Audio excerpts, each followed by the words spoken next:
Hello my friend, welcome back to my channel. Don't forget subscribe, like, comment and share. Thank you very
Bismillahirrahmanirrahim. Assalamualaikum warahmatullahi wabarakatuh. Yang berdiri di abad ke-6 sebelum Masehi.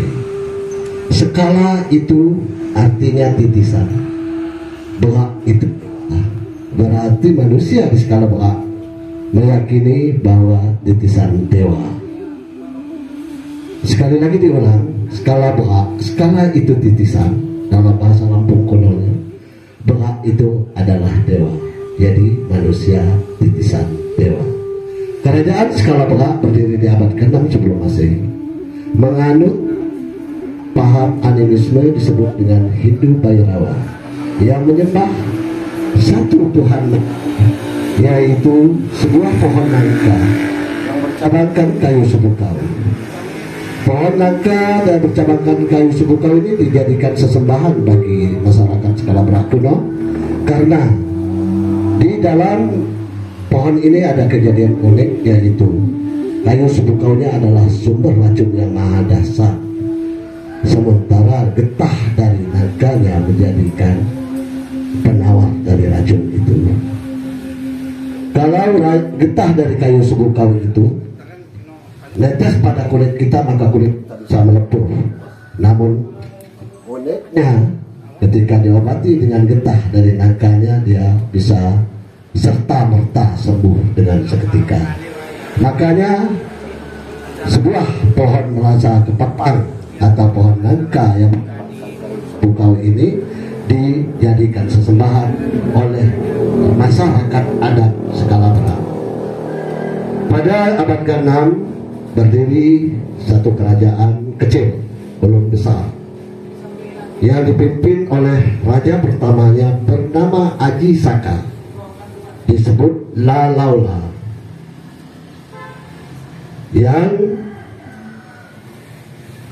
lazim diucapkan oleh masyarakatnya Ompu Utumi. Kemudian di abad ke-9 raja terakhirnya, yaitu Yang Mulia Ratu Skarmong. Ratu Skarmong ini masih menganut paham Hindu Bhairava. Ratu Skarmong ini adalah ratu yang sakti mandraguna, yang bisa punya kendaraan, punya tunggangan sebuah macan yang sangat ganas. Jadi disebut perempuan penunggang harimau.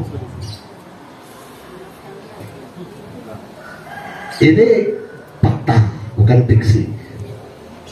Kemudian di abad ke-9 datanglah 4 Maulana, putra dari Sultan Dzulkarnain dari daerah Arab, untuk mengislamkan bumi Skalabra. Pada saat itu Yang Mulia Ratu Soekarno tidak menerima ajaran yang lurus, yaitu ajaran Islam. Namun masyarakat adatnya yang merupakan hamba sah sudah menerima ajaran dimaksud, ajaran Islam.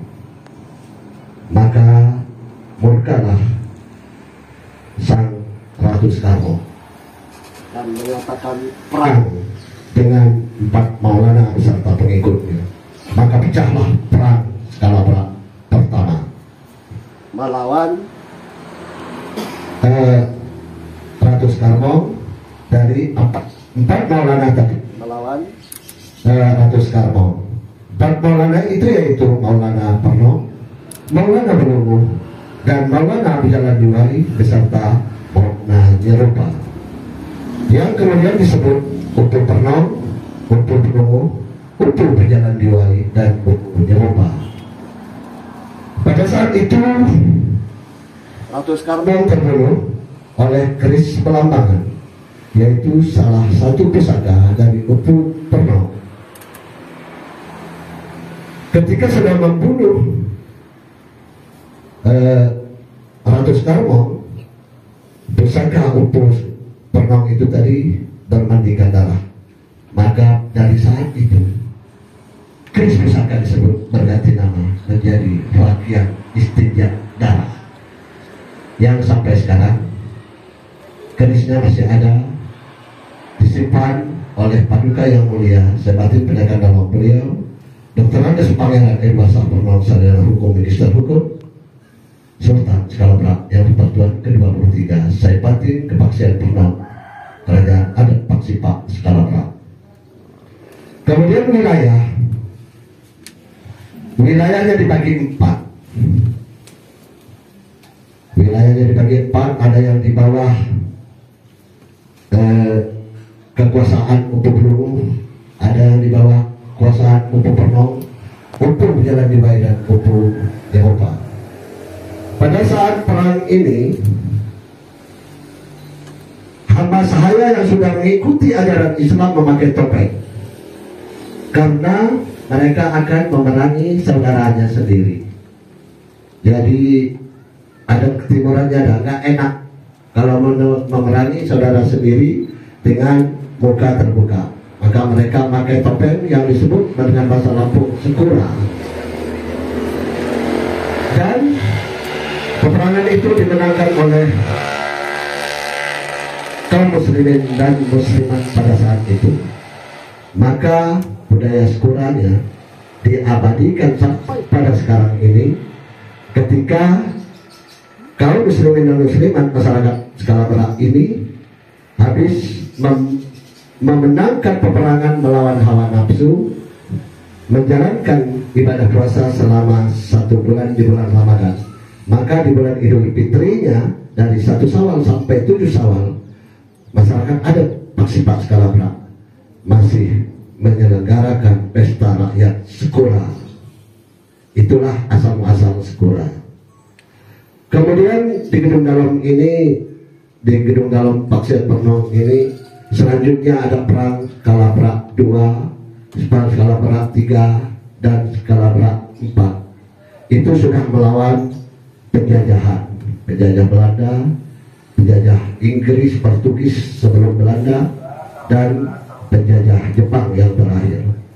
Maka di gedung dalam Paksian Perno ini ada satu ayah, yaitu Tamong Dalong kami, kakek Dalong dari Paduka Yang Mulia Dr. Andes Edward Saparno, Sultan Skalabra yang Persatuan ke-23 ini, dan beserta 3 orang putranya, yaitu Bapak Dalong kami, ayah kandung dari Paduka Yang Mulia Sebatin, juga Pak Dalong Muiz adiknya, dan Pak Batin ayahnya Mereka satu ayah dan 3 putra dimakamkan di Taman Makam Pahlawan Bandar Lampung. Ini memecah rekor dunia dari satu ayah dan 3 putranya bersama-sama terbaring di TMP. Berarti bukan hanya menegakkan adat, bukan hanya mempertahankan kearifan lokal, tapi mempertahankan NKRI juga dari masyarakat adat Paksipan Skalabrak ini, wabil khusus di Paksian Ternong ini. Kemudian hal-hal dan sampai sekarang kearifan lokal ini masih kami pertahankan. Sementara Gedung Dalong ini sudah berusia kurang lebih 300 tahun dan renovasi terakhir di tahun 1992 pasca gempa. Jadi Gedung Dalong ini berdiri kokoh udah tanggal 31 Juli tahun 1933 dengan meletusnya Gunung Sumo, dan pada bulan Februari 1994 gempa tektonik yang dikenal gempa Liwa. Alhamdulillah Gedung Dalong Paksian Ternong ini masih berdiri kokoh sampai pada hari ini. Nah, untuk itu kita wajib bersyukuri. Nanti hal-hal yang lain boleh ditanyakan. Anak buahnya Ratu Skarmong yang saya ceritakan tadi ataupun melawan Belanda. Ini alat perang. Ini juga namanya senjata juga. Leher, potong leher musuh. Tapi tahu saya ini beracun ini karena banyak ininya, banyak karatnya dan dikasih dulu racun-racun dari binatang-binatang yang berbisa. Semuanya 7. Kelambu di belakang itu 7 lapis, kemudian kasurnya 7, kemudian yang bagian di depan ini namanya lalansinya 7. Ini filosofinya bahwa kita bernaung di bawah 7 petala langit dan berdiri di atas 7 petala bumi. Terus kita akan menuju 7 lapis surga atau 7 lapis neraka sesuai dengan amal perbuatan kita selagi di dunia. Ini makanya dia serba 7. Kalau di kelilingnya ada 4, itu namanya gada pengokop, disebut dengan senjata Kipul Dalong. Itu ini. Tapi kalian cuma batas ini, nggak boleh. Saya aja yang boleh. Ini gada pengokop. Duduk aja. Ini gada pengokop.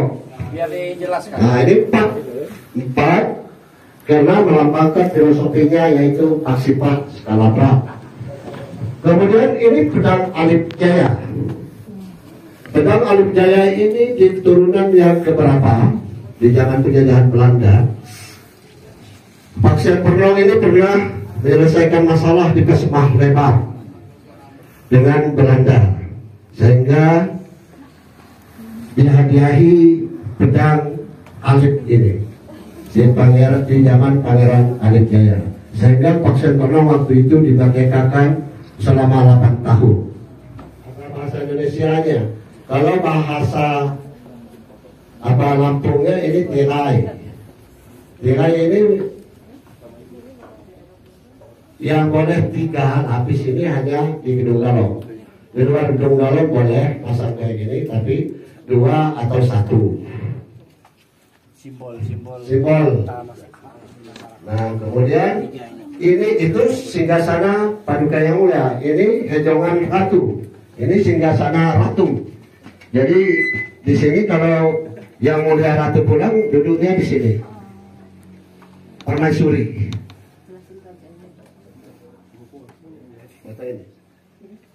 Oh, kalau ini Paduka Yang Mulia yang sekarang bertahta, Paduka Yang Mulia Sultan Skalabrak yang pertuan ke-23 di Paksian Ternong, Paksipan Skalabrak. Beliau keturunan yang ke-23 hitungan dari Upu Ternong. Yang gambar bunga ini tempat duduknya Permaisuri atau Yang Mulia Ratu. Apalagi yang mau ditanya silakan.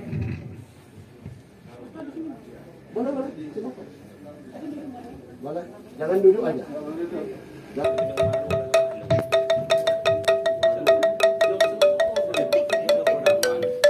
gamolan, gamolan pering.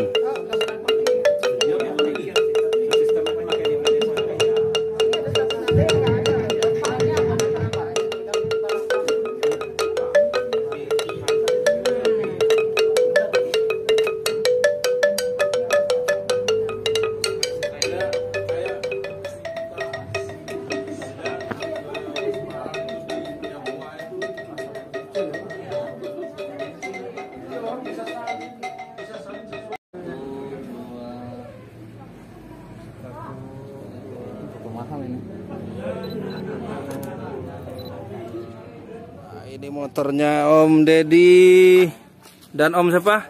Nopal. Om Nopal sudah sampai di Gedung Dalam Kepaksian Pernong. Ini tim ekspor IFTA sudah sampai ke Gedung Dalam Kepaksian Pernong. Tadi excited banget, dijamu juga. Kita di sini belajar banyak tentang sejarah di Kota Lampung Barat. Di Kota Lampung, tepatnya di Lampung Barat, Liwa. So, ditunggu besok itu keseruannya ke Suwo. Jadi langsung aja, go IFTA! Go! Jangan lupa subscribe YouTube Eka Pendi Aspara ya guys.